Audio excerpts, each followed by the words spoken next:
चलिए दोस्तों, अब हम बात करते हैं कैपिटल बजटिंग डिसीजंस की अगली मेथड की। ठीक है, हम पेबैक पीरियड पढ़ चुके हैं, हम अकाउंटिंग रेट ऑफ रिटर्न पढ़ चुके हैं।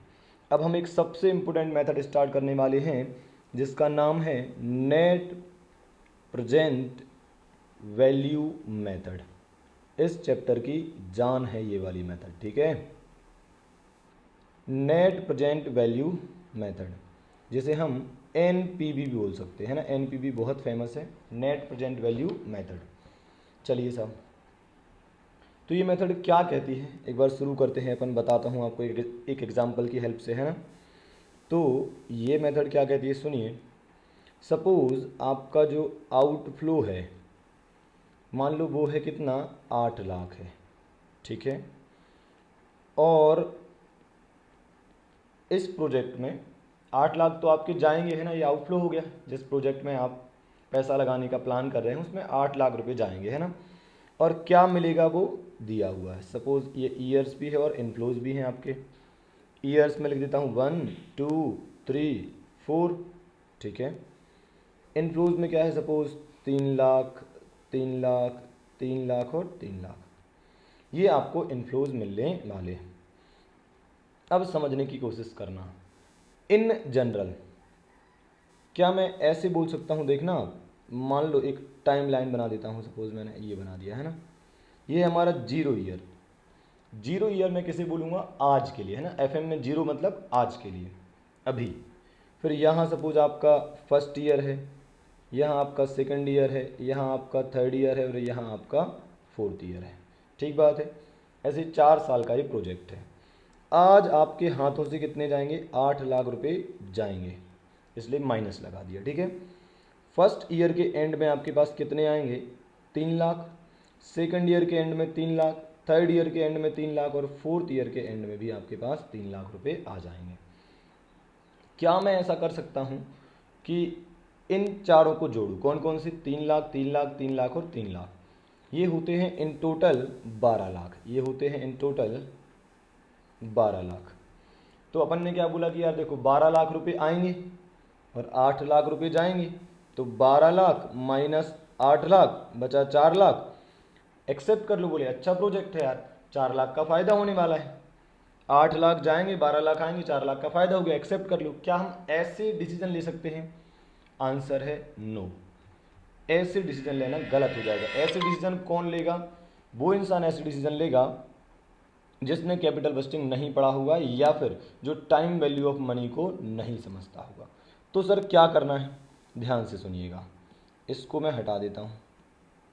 अब देखिए क्या करेंगे हम, इन सारे कैश फ्लोज को आज पर लाएंगे। इस 3 लाख को यहाँ लाएंगे, इस 3 लाख को भी यहाँ पर लाएंगे, इस 3 लाख को भी यहाँ लाएंगे और इस 3 लाख को भी यहाँ पर लाएंगे। क्यों करना है भाई ऐसा? क्योंकि अभी जो ये कैश फ्लोज हैं, these are occurring at different point of time. ये सब के सब अलग अलग टाइम पर अकर हो रहे हैं। ठीक बात है। तो ये कंपेरेबल नहीं है। अभी इनको कंपेरेबल बनाने के लिए हम क्या करेंगे, सारे जो फ्यूचर इनफ्लोज हैं उनको आज पर ले आएंगे। तो भाई जो भी फ्यूचर में मिलने वाला है सबको आज पर ले आओ, और 8 लाख तो आज पर ही है। तो अब जो कंपैरिजन करना है वो संभव हो सकता है। ठीक बात है। तो कल के पैसे को आज पर ले आएंगे हम। ठीक बात है। और फिर आज जो जाने वाला है उससे हम कंपेयर कर देंगे। अच्छा, इस प्रोसेस को कहा जाता है डिस्काउंटिंग। इसे कहा जाता है डिस्काउंटिंग। सहमत हैं आप?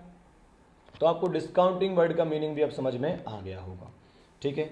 तो सर कैपिटल बस्टिंग की जो NPV मेथड है वो यही सिखाएगी आपको कि नेट प्रेजेंट वैल्यू निकालो आप। उसके लिए आपको क्या करना पड़ेगा, आपको क्या करना पड़ेगा, देखिए net present value, net present value equals to क्या होगा, PV of inflow, present value of inflows, present value of inflows.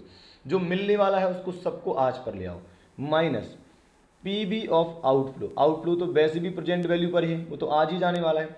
तो आज जाने वाले हैं 8 लाख। ठीक बात है। और जो फ्यूचर में हमें पैसा मिलने वाला है उसकी आज वैल्यू क्या है। सपोज अभी मैं मन से ले लेता हूँ, आप बताओ पहले, कल का पैसा अगर मैं आज पर लाऊंगा तो उसकी वैल्यू कम होगी या ज़्यादा? ऑब्वियसली कम, मतलब अमाउंट में तो कम ही दिखेगी।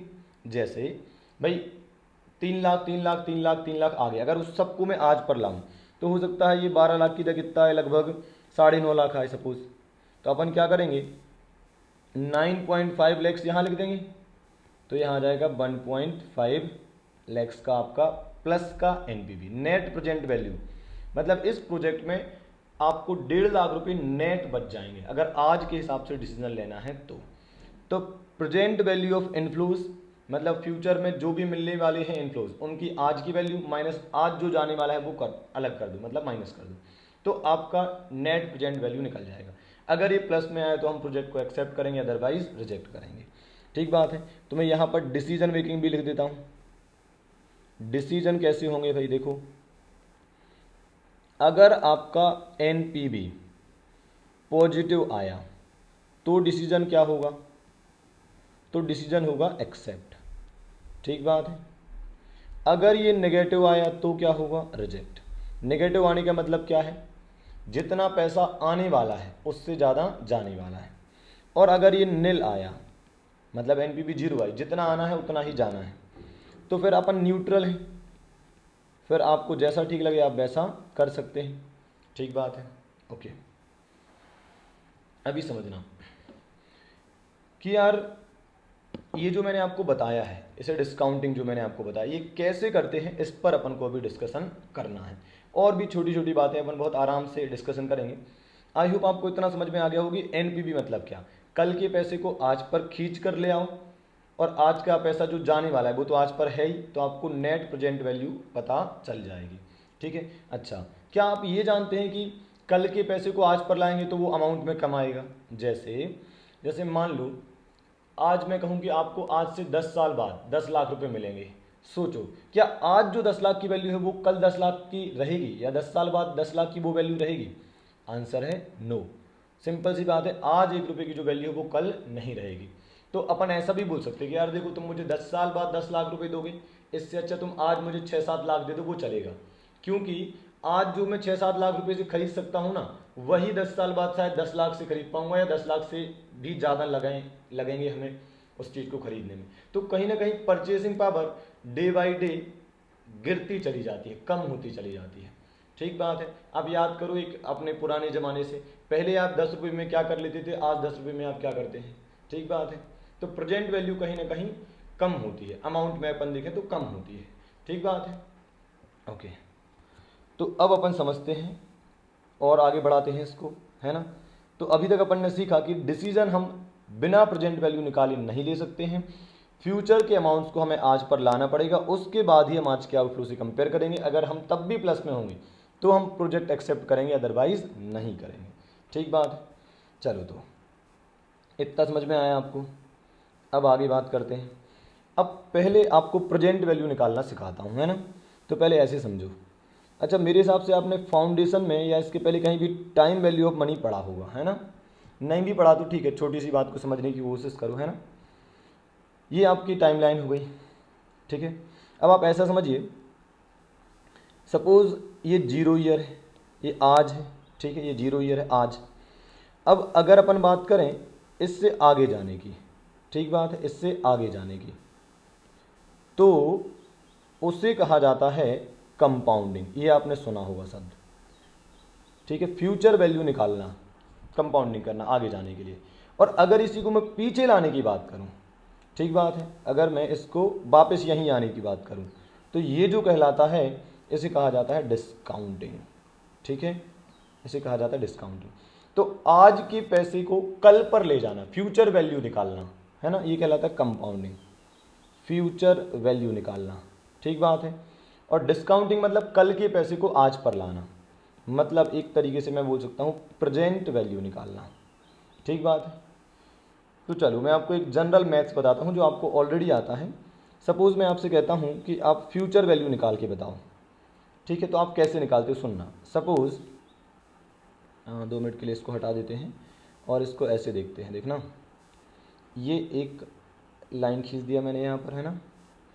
ये है आपका 100 रुपया अपन ने अभी 0 ईयर पर लगाया। ठीक है, ये है आपका फर्स्ट ईयर, ये है आपका सेकंड ईयर, ये है आपका थर्ड ईयर। ठीक बात है। और हर साल सपोज़ 10% का ब्याज आपको मिलने वाला है। क्या आप बता सकते हैं 3 साल बाद आपको कितने मिलेंगे? वापस बोल रहा हूँ, आज आप 100 रुपये लगाते हैं, 3 साल बाद आपको कितने मिलेंगे, मतलब आप एक तरीके से फ्यूचर वैल्यू निकालने वाले हैं। तो देखो आप क्या करोगे, आप 100 कैलसी पे टाइप करोगे प्लस 10% करोगे तो ये आ जाएगा 110, आ रहा है 110, पर 110 में 10% जोड़ेंगे आप तो हो जाएगा 121, पर 121 में आप 10% जोड़ेंगे तो हो जाएगा 133.1, और ऐसा ही ये चलता रहेगा। क्लियर है ये बात। तो फ्यूचर वैल्यू आपको निकालना आती है, पर फ्यूचर वैल्यू निकालने का एक और तरीका है जो एफएम में यूज़ होता है, और अदरवाइज भी जिनको ज्ञान है वो करते हैं इसका यूज़। वो क्या है भाई, आप इस 100 को 1 प्लस आई से मल्टीप्लाई कर दीजिए। क्या मतलब हुआ सर, 100 इंटू 1 प्लस आई मतलब इंटरेस्ट रेट, वो कितना है 10%, 10% को मैं 0.10 लिख सकता हूँ। तो आप 100 को 1.1 से मल्टीप्लाई करिए तो भी तो 110 आएगा, ठीक बात है। फिर 100 इंटू, अगर आपको सेकेंड ईयर पर चाहिए तो कितना आ जाएगा 0.10 और स्क्वायर कर दीजिए, तो 1 प्लस आई के स्क्वायर से मल्टीप्लाई कर दीजिए, मतलब एक तरीके से 1 प्लस आई को 2 बार मल्टीप्लाई कर दीजिए, ठीक बात है। तो आप चेक करिए कैलसी पर ही आएगा 121। भाई आप ऐसा कर लो ना, 1.1 इंटू तो आ जाएगा 1.21 इंटू 100 करोगे 121 ही आएगा। फिर अगर आपको थर्ड ईयर पर जाना है, ये तो हो गया आपका फर्स्ट, ये हो गया सेकंड, अगर आपको थर्ड पर जाना है तो क्या करोगे, 100 इंटू 1 प्लस आई मतलब 0.10 का क्यूब कर दोगे तो ये आ जाएगा 133.1। ये होता फ्यूचर वैल्यू निकालने का तरीका, ठीक बात है। तो क्रक्स अगर बात करें तो ये हो गया कि फ्यूचर वैल्यू मतलब प्रेजेंट वैल्यू इंटू 1 प्लस आई करके भी हम निकाल सकते हैं फ्यूचर वैल्यू, ठीक कह रहा हूँ मैं। ऐसे ही अगर मैं प्रेजेंट वैल्यू निकालने की बात करूँ तो आप क्या करेंगे, अगर मैं फ्यूचर वैल्यू आपको समझ में आ गया, हम ऐसे ही बार बार निकालेंगे। इनफैक्ट पूरे फाइनेंशियल मैनेजमेंट में ये मॉडल चलता रहेगा, इसे मल्टीप्लिकेशन मॉडल भी कहा जाता है ना। मतलब आप क्या करिए, 100 में बार बार 10% जोड़ेंगे, इससे इतना टाइम पास करने से अच्छा क्या है, आप सीधा 100 इंटू 1.1 कर दीजिए, ठीक बात है। ऐसा हमें करना है। अब ये निकल गई आपकी फ्यूचर वैल्यू। अगर मैं बात करूँ प्रेजेंट वैल्यू की, तो कैसे निकालोगे आप, ये फ्यूचर वैल्यू है, डिवाइड बाय 1 प्लस आई कर देना। ओहो, समझ में आया आपको क्या हो रहा है। अगर आपको आगे जाना है, फ्यूचर में जाना है तो 1 प्लस आई से मल्टीप्लाई कर दीजिए, और अगर आपको पीछे आना है तो 1 प्लस आई से डिवाइड कर दीजिए, ठीक बात है। तो चलो ये भी चेक करके देखते हैं। सपोज ये 110 है, 110 को मुझे आज पर लाना है, तो क्या करें, 110 डिवाइड बाय कर दीजिए आप 1.1, कितना आएगा ये 100 आएगा, आ गया आज पर। तो एक साल बाद जो 110 रुपये मिलने वाले हैं उसकी आज वैल्यू क्या है, 100 रुपये। तो भाई या तो एक साल बाद 110 रुपये ले लो या आज 100 रुपये ले लो, एक ही बात है, ठीक बात है। क्योंकि पैसे की परचेसिंग पावर गिर जाती है, गिरते चली जाती है। आज जो आप 100 रुपये में खरीद सकते हो वही एक साल बाद 110 में खरीद पाओगे।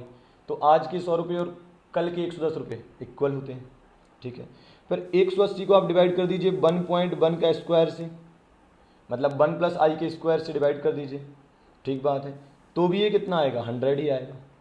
पर यहाँ आप 1.1 के क्यूब से आप डिवाइड कर दीजिए तो भी ये 100 ही आएगा। तो इसका मतलब क्या हुआ कि 3 साल बाद जो 133.1 रुपीज़ आपको मिलेंगे उसकी आज वैल्यू 100 है। तो आज 100 ले लो या 3 साल बाद 133.1 ले लो, एक ही बात है, ठीक बात है। तो कैसे प्रेजेंट वैल्यू निकालना है ये आपको समझ में आ रहा है। प्रेजेंट वैल्यू कैसे निकालते, कल के पैसे को आज पर कैसे लाना। तो ये एक जनरल मैथ्स है, ये कोई मॉडल नहीं कहना चाहिए इसे, एक जनरल मैथ्स है कि आप नॉर्मली आप समझ सकते हो कि यार अगर हमें फ्यूचर में ले जाना है तो आप 1 प्लस आई से मल्टीप्लाई कर दो, या यूँ कर दो आप एक तरीके से, मान लो 100 रुपये है और एक साल बाद 10% ब्याज इसमें जुड़ जाएगा, तो आप इंटू 110% कर दो तो भी तो 110 ही आएगा, बोलो यारो, ठीक बात है। तो बस ये सिस्टम है, ये नॉर्मल है, इसमें कुछ स्पेशल नहीं है, पर ठीक है हमें यही करना है, इसलिए थोड़ा सा ध्यान रखना पड़ेगा। सो प्रेजेंट वैल्यू मतलब क्या हो गया भाई, बताइए। प्रेजेंट वैल्यू मतलब क्या हो गया, future value divide by 1 plus I, ठीक बात है, ओके। तो इसे हम डिस्काउंटिंग भी कहते हैं। जब आप प्रेजेंट वैल्यू निकालते हैं तो इसे हम डिस्काउंटिंग करना कहते हैं। कल के पैसे को आज पर खींच कर लाना इज डिस्काउंटिंग, ठीक बात है। जैसे फ्यूचर वैल्यू निकालने के लिए हम कंपाउंडिंग करते थे, तो इस चैप्टर में हमें मेनली डिस्काउंटिंग की ज़रूरत पड़ने वाली है। फ्यूचर वैल्यू तो हमें नहीं निकालनी पड़ेगी, क्योंकि टाइम वैल्यू ऑफ मनी नाम का इंटर में कोई एज सच डायरेक्ट टॉपिक नहीं है। तो ये तो केवल अंडरस्टैंडिंग के लिए आपको बता रहा हूँ, और भी जहाँ जहाँ नीड होगी अपन बात करते चलेंगे कि कैसे हमें जो भी टाइम वैल्यू की रिलेटेड एस्पेक्ट आएंगे उन पर हम डिस्कशन करते हुए चलेंगे। ठीक बात है। सो डिस्काउंटिंग मतलब कल के पैसे को आज पर खींच कर लाना। ठीक बात है। चलो तो और आगे बात कर लेते हैं अपन, और अपन अपने इस एग्जाम्पल को पूरा करने की कोशिश करते जो हमने यहाँ पर छोड़ दिया था। ठीक बात है। इसकी डिस्काउंटिंग अभी तो अपन ने मन से ले लिया था 9.5। देखो ना, ये अपना फर्स्ट एग्जाम्पल, आउटफ्लो होगा 8 लाख, पहले साल में 3 लाख आएंगे, दूसरे साल में 3 लाख, तीसरे साल में 3 लाख, चौथे साल में 3 लाख। ठीक बात है। तो इसको हम पूरा करके देख लेते हैं। ठीक है, इसको अभी फ़िलहाल हटा देते हैं जो भी था ये पुराना, या फिर ठीक है ये सब कुछ वैसा ही रहने दो, ये सब कुछ वैसा ही रहने दो, है ना।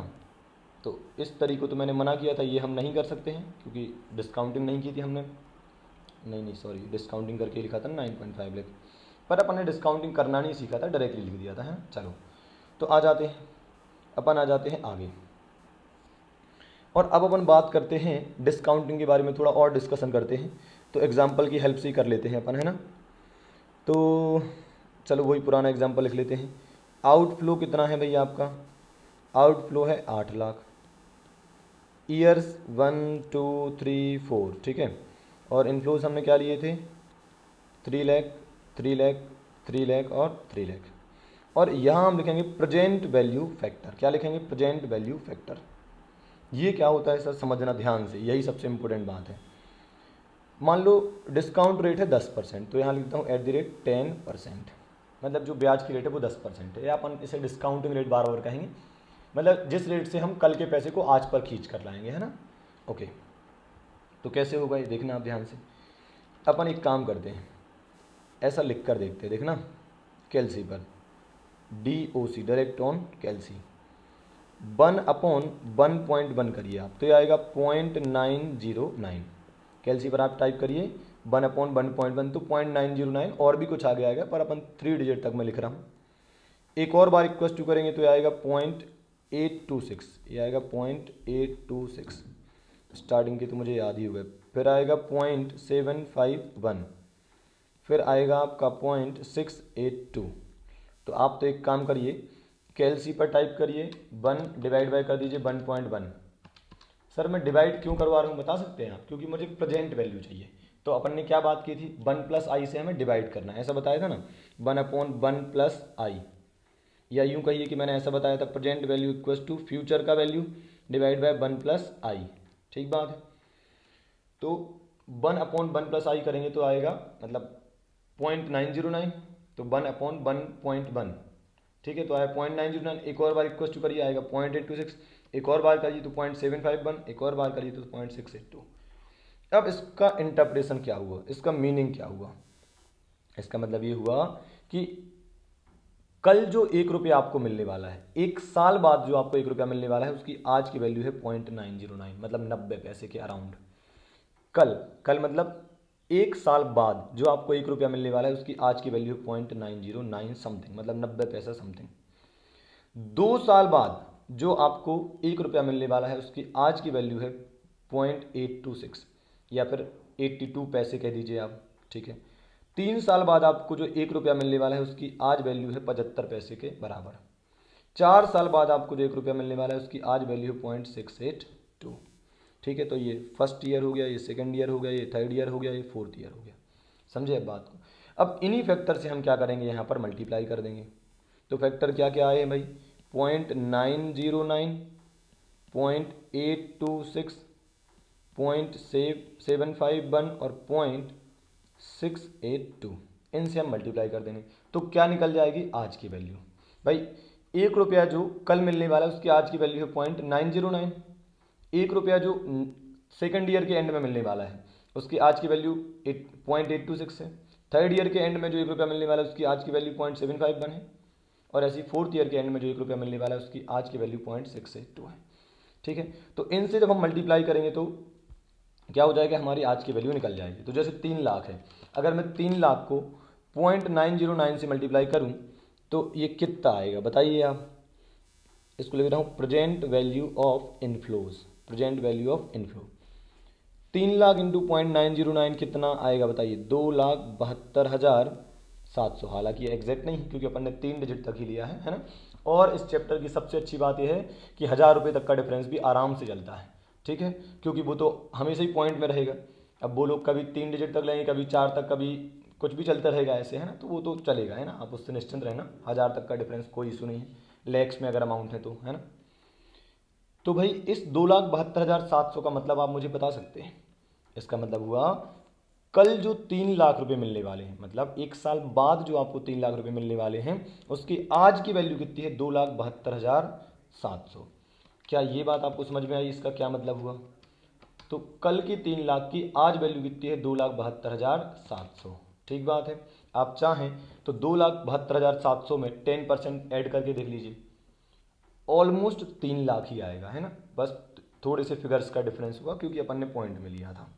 ठीक बात है। तो 2,72,700, देखो ना, इसको मैं ऐसे करके दिखाऊँ आपको, देखना, 2,72,700 इंटू 1+i, मतलब 1.1 करो आप, तो अगेन कितना आ जाएगा? 3 लाख आ जाएगा। और 3 लाख डिवाइड बाय 1.1 करो, अगेन कितना आ जाएगा? 2,72,700 समथिंग ही आ जाएगा। समझे आप बात को, है ना। सो कैसे प्रेजेंट वैल्यू निकालना आपको समझ में आ रहा है? फिर जो अगले 3 लाख है उसमें क्या होगा भाई? 3 लाख इंटू 0.826, ये आएगा आपका 2,47,800। इसका मतलब क्या हुआ? 2 साल बाद जो आपको 3 लाख मिलने वाले हैं उसकी आज की वैल्यू 2,47,800 है। ठीक है, डन। फिर 3 साल बाद जो आपको 3 लाख मिलने वाले हैं उसकी आज की वैल्यू होगी 225300। और 4 साल बाद जो आपको 3 लाख मिलने वाले हैं उसकी वैल्यू होगी 204900। इन सबको कर लीजिए ऐड। ठीक बात है। तो ऐड करने पर आएगा 9,50,700। ठीक बात है, डन। ये क्या हो गई आपकी present value of inflows. Present value of inflows, future में जो 3-3 लाख रुपए आपको 4 साल तक मिलने वाली थी उसकी हकीकत में आज वैल्यू कितनी है? 9,50,700। ठीक बात है। तो आप चाहें तो 9,50,700 को आज किसी प्रोजेक्ट में इन्वेस्ट कर दीजिए, उस पर 10-10% ब्याज मिलेगा, तो 4 साल बाद वो ऑटोमेटिकली मतलब ओवरऑल 12 लाख हो जाएगा, ऐसा, है ना। ऐसा तो मुझे नहीं बोलना चाहिए हालांकि, क्योंकि एक साथ जमा करना और 3-3 लाख जमा करना एक अलग बात हो जाती है ना। तो अभी तो बस आप सिंपल समझिए कि 9,50,700 क्या है? फ्यूचर में जो 3-3 लाख 4 सालों तक मिलने वाले हैं उसकी आज की वैल्यू। ठीक है, अब हमें चाहिए एनपीवी। तो एनपीवी कैसे निकालेंगे? एनपीवी इक्वल्स टू क्या होता है? PV of inflows minus PV of outflow. तो केवल आउटफ्लो लिखूंगा तो भी चलेगा क्योंकि आउटफ्लो तो नॉर्मली 0 ईयर पर ही होता है। तो 9,50,700 मिलने वाले हैं और 8 लाख का आउटफ्लो था, आई थिंक, है ना, 8 लाख ही था, हाँ। तो अल्टीमेटली आपके लिए कितने बच गए? 1,50,700। तो क्या करेंगे आप? इस प्रोजेक्ट को एक्सेप्ट कर लेंगे। समझे बात को? सो कैसे पीवी ऑफ इनफ्लो निकालना है, मेन थिंग यही सिखाना है आपको। आप देखना ग्रेजुअली आपको ये बहुत सिंपल लगने लगेगा, और स्पेशली अगर आपने टाइम वैल्यू ऑफ मनी पढ़ा है तो आपको अभी भी ये सिंपल ही लग रहा होगा, है ना। नहीं भी पढ़ा है तो कोई बात नहीं, धीरे धीरे आपको समझ में आ जाएगा। अच्छा, तो इसको निकालने के मतलब ये जो पीवी ऑफ इनफ्लो हमने निकाला है, इसको निकालने के और भी तरीके हैं। ठीक है, तो अपन उन पर भी चर्चा कर लेते हैं। कैलसी का बेहतरीन यूज़ करना है। ठीक है, और तरीके आपको बताता हूँ। ठीक है, डायरेक्ट ऑन कैलसी। और सुनो, हम और क्या कर सकते हैं? एक तरीका है कि हम क्या करें, 1/1.1 करें, इक्वस टू करें, और कितनी बार इक्वस टू करें? 4 बार। 1 हो गया, 2, 3, 4। सर 4 बार क्यों? क्योंकि प्रोजेक्ट की लाइफ 4 साल है। ठीक बात है। तो आप चेक करिए, 1/1.1 इक्वस टू आ रहा है 0.909। एक और बार इक्वस टू करिए तो आ जाएगा 0.826। एक और बार इक्वस टू करेंगे तो 0.751। एक और बार इक्वस टू करेंगे तो 0.682। और फिर आप प्रेस कर दीजिए जीटी। ठीक है, आप जीटी प्रेस कर दीजिए, ग्रांड टोटल। तो कितना आ जाएगा आपका? ये 3.1698 समथिंग, और भी पॉइंट में आएगा। और फिर क्या करिए आप, डायरेक्टली इसे मल्टीप्लाई कर दीजिए कैसे? 3 लाख से, क्योंकि हर साल 3 लाख ही आने वाला है। तो भाई हम हर बार 3 लाख को देखना, पहले हमने 3 लाख को इससे डिवाइड करा, फिर अगले 3 लाख को इससे डिवाइड करा, अगले 3 लाख को इससे डिवाइड करा, अगले 3 लाख को इससे डिवाइड करा। इससे अच्छा इन सब का टोटल जो कि कितना है 3.1698, जीटी मतलब यही हुआ कि सारे फैक्टर्स का टोटल कर लो और सीधे एक ही बार 3 लाख से मल्टीप्लाई कर दो। ठीक बात है। जब आप ऐसा करेंगे तो ये आएगा आपका 9,50,960, 960, गलती से 560 लिखा गया है, 960 आएगा। अब देखो इधर पीबी कितना रहा था, 9,50,700, यहाँ आ रहा है 9,50,960, 260 रुपये का डिफरेंस है। बिल्कुल 100% अलाउड है, आप बिल्कुल मत घबराना, ये तो हमेशा ही चलेगा, है ना। इस चैप्टर में ऐसा चलता रहेगा, कोई इशू नहीं है ना। तो ये आ गया आपका क्या, प्रेजेंट वैल्यू ऑफ इनफ्लो। तो कितना आसान है, आप एग्जाम में क्या करिए, 1/1.1 और इक्वस टू 4 बार करिए, मतलब जितना लाइफ है प्रोजेक्ट का, जीटी कर दीजिए, जो भी फैक्टर आए उससे आप मल्टीप्लाई कर दीजिए, है ना। वैसे इसको पता है क्या बोलते हैं, cumulative present value annuity factor. हर साल जो अमाउंट मिलने वाले हैं, तो हर साल के जो फैक्टर हैं उसका क्यूमुलेटिव, उसका टोटल, है ना। Okay, cumulative present value annuity factor. तो एक तरीका ये भी है। एक और तरीका आपको बताता हूँ, सब धीरे धीरे आप सीख जाओगे, रिलैक्स रहिए आप तो, है ना, आराम से सब हो जाएगा। एक और तरीका क्या है, आप सीधे कैलसी पर टाइप करिए 3 लाख और डिवाइड कर दीजिए 1.1 से। ठीक बात है, और फिर इक्वल टू प्रेस करिए, देखिए कितना आ रहा है, 3 लाख डिवाइड बाय 1.1, ये आ रहा होगा 2,72,727, 2,72,727, जबकि हमने कितना लिखा है 2,72,700, क्योंकि हमने 0.909 से बस मल्टीप्लाई किया है ना।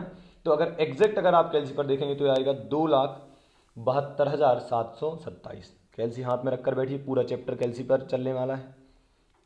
ठीक बात है। तो एक बार इक्वल टू कर दिया। अब चूंकि हर बार 3 लाख ही अमाउंट है तो क्या करिए, एक और बार इक्वल टू कर दीजिए, एक और बार इक्वल टू कर दीजिए, एक और बार इक्वल टू कर दीजिए। ठीक बात है। तो अच्छा, और एक और काम करना, आप सबको m प्लस करते जाना आप, ठीक है। तो जैसे अपन क्या कर सकते हैं, इसको दो तरीके हैं। जैसे आपके पास अगर, जैसे कुछ लोगों का कैलसी ऐसा होगा जिसमें शायद जीटी नहीं होगा मेरे हिसाब से, है ना, आप देख लेना।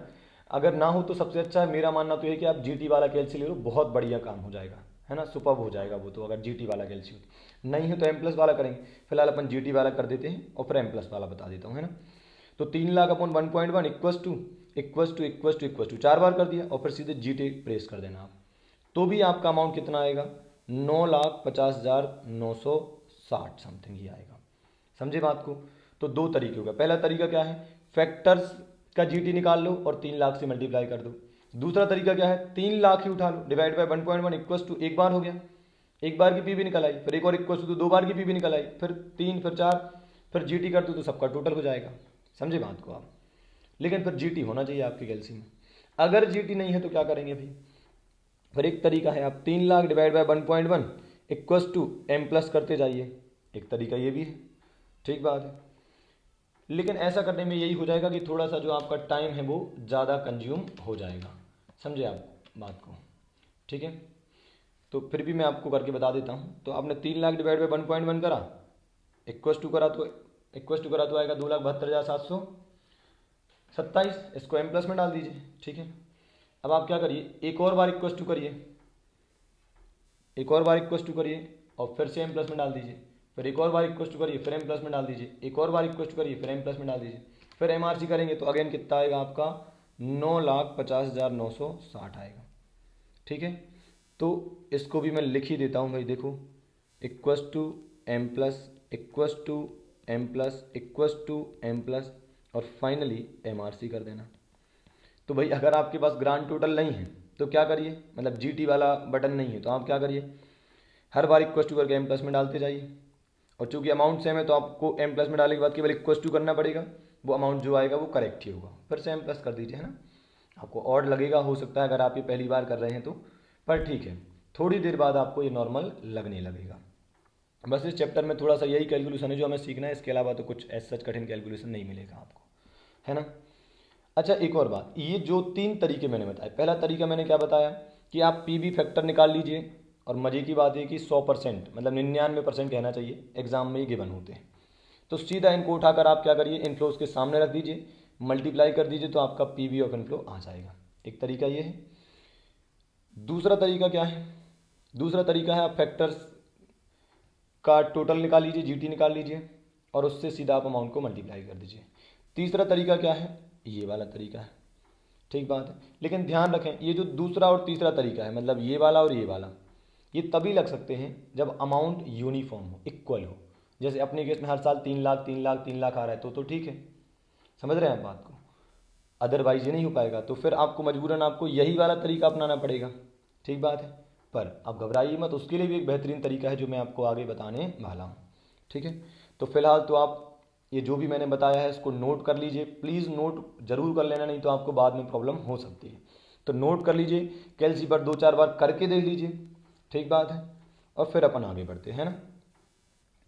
तो ये तो हो गया भाई अपना पहला एग्जाम्पल, ठीक है। तो 9,50,960 आ गया आपका पीबी ऑफ इनफ्लो, माइनस करा था अपन ने आउटफ्लो, तो आपका ये आ गया था नेट प्रेजेंट वैल्यू। सिंस ये प्लस में आए तो हम प्रोजेक्ट को एक्सेप्ट कर लेंगे और आगे बात करते हैं अपन, ठीक है।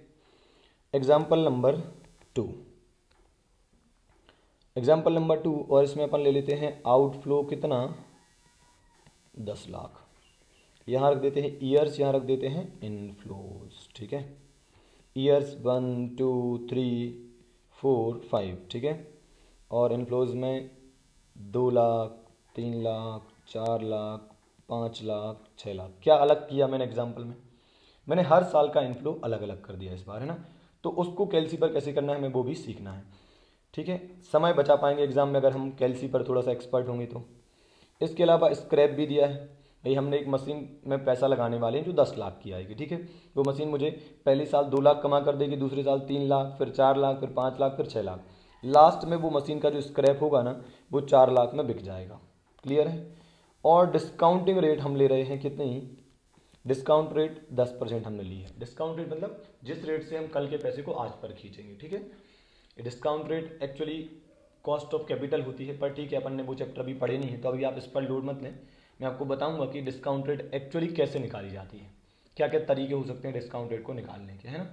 अभी तो आप मान के चलो ये वो रेट है जिस रेट से हम कल के पैसे को आज पर खींचेंगे। जैसे इंटरेस्ट रेट होता ना भाई, 100 रुपये में 10% ब्याज जोड़ोगे तो 110 हो जाएगा। अब कल के 110 को आज पर लाना है तो 110 डिवाइड बाई 1.1 तो 100 रुपये हो जाता है, ऐसा है ना। तो अभी तो डिस्काउंट रेट, अच्छा एग्जाम में क्वेश्चन में हमेशा डिस्काउंट रेट गिवन ही होगी तो कोई प्रॉब्लम है नहीं, है ना। चलो इसको सॉल्व कैसे करेंगे बताइए।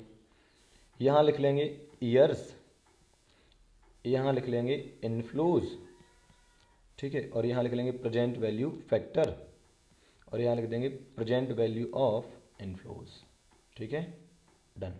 ईयर्स में 1 2 3 4 5, इनफ्लोज कितने थे, 2 लाख 3 लाख 4 लाख 5 लाख और 6 लाख।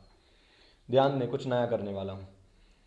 जब 5th ईयर की बात करें तो 5th ईयर में एक बात ध्यान रखना कि स्क्रैप भी तो 5th ईयर के एंड में ही बिकेगा।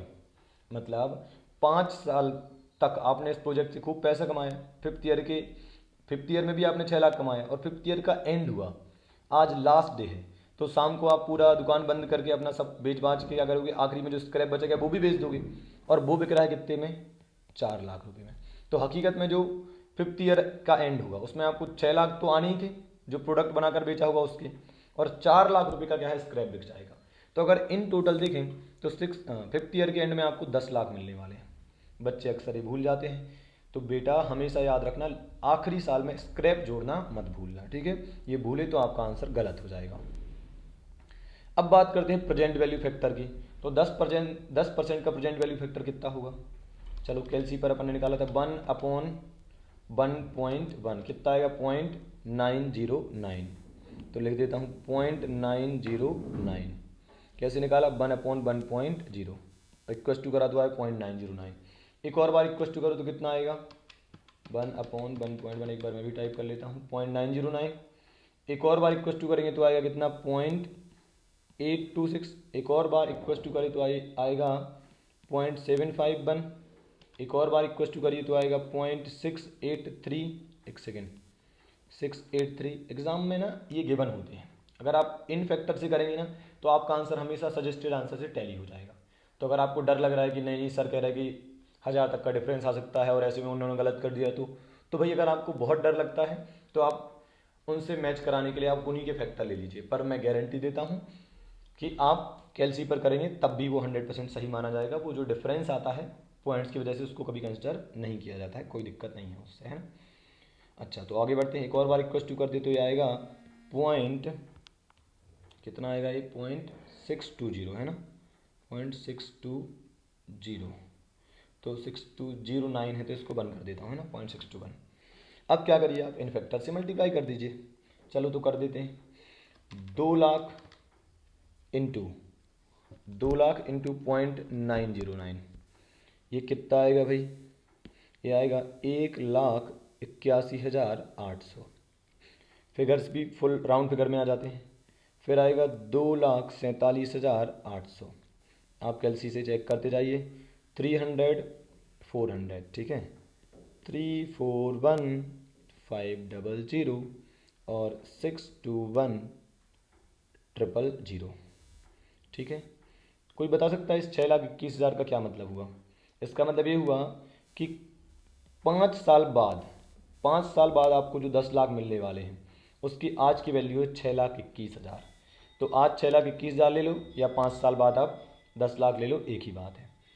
अगर हम प्रेजेंट वैल्यूज़ का टोटल करें तो ये आ रहा है 16,92,500, ठीक है। और बताइए आउटफ्लो कितना होगा? ये तो क्या हो गया आपका PV of inflows, present value of inflows. कल जो इनफ्लोज आने वाले थे उन सबको आज पर खींच कर ले आए। आउटफ्लो कितना होने वाला है? आउटफ्लो होने वाला है आपका 1 लाख, नहीं 10 लाख लिया था, कितना लिया? 10 लाख, 10 लाख हो गया भाई। तो बताइए कितना नेट प्रेजेंट वैल्यू होगा जो आपके लिए बच जाएगा? ये होगा 6,92,500। हालांकि आप ध्यान रखिए ये अपन प्रोजेक्ट एक्सेप्ट करने के पहले ये सब कर रहे हैं, तो ये सब कुछ एस्टिमेटेड है ना। तो हम एक आइडिया लगा रहे हैं कि यार हमें ये प्रोजेक्ट एक्सेप्ट करना चाहिए कि नहीं करना चाहिए। तो हमने जो भी इन्फ्लोज लिए वो सब एस्टिमेटेड होते हैं ना। तो 6,92,500 आए तो हम क्या कहेंगे, एक्सेप्ट कर लो यार प्रोजेक्ट को, क्या कमी है। अब देखो क्या ये कैलकुलेशन करने का मतलब ये 16,92,500 निकालने का क्या कोई और तरीका भी है? जवाब है हाँ। अगर आप फास्ट करना चाहते तो एक और तरीका है, और वो क्या है सुनिए, डायरेक्ट ऑन कैलसी। कैसे होगा? क्या करिए, 2 लाख टाइप करिए, डिवाइड 1.1 करिए, ठीक है, डिवाइड 1.1 इक्वस टू करिए, ठीक है। और इसको कहाँ डाल दीजिए? m प्लस में, ठीक है, इसको डाल दीजिए m प्लस में, ठीक है। फिर 3 लाख टाइप करिए और 2 बार इक्वस टू दबाइए और फिर से कर दीजिए m प्लस। फिर कितना टाइप करना है? थर्ड ईयर में कितना आएगा? 4 लाख, तो 4 लाख इक्वस टू फिर m प्लस टाइप करिए। सर आप ऐसा क्यों कर पा रहे हैं? ऐसा इसलिए कर पा रहे हैं क्योंकि देखो डिवाइड 1.1 एक बार ऑलरेडी हो चुका है, तो अब अगर आप केवल इक्वस टू भी दबाओगे ना तो वो उसके आगे ही जाएगा, समझ रहे हैं आप। तो एक बार डिवाइड करने के बाद आप इक्वस टू बस करोगे तो भी चलता है ना। तो 4 लाख के बाद 5 लाख इक्वस टू और m प्लस, सॉरी 4 बार करना था, m प्लस, और फाइनली 10 लाख आएगा लास्ट ईयर में, तो 10 लाख इक्वस टू और इक्वस टू 5 बार करा और फिर m प्लस कर दिया। तो अब क्या हम GT का यूज़ कर सकते हैं? नहीं, GT का यूज़ तब कर सकते हैं जब अमाउंट सेम आने वाले हो, हर साल सेम अमाउंट आने वाला हो। अगर अमाउंट अलग अलग आने वाला है तो फिर हमें यही तरीका अपनाना पड़ेगा, और एग्ज़ाम में 99.99% अमाउंट्स अलग अलग ही दिखाई देंगे आपको, ठीक है। तो चलो भाई एक बार आप कैलसी पर करके देख लीजिए।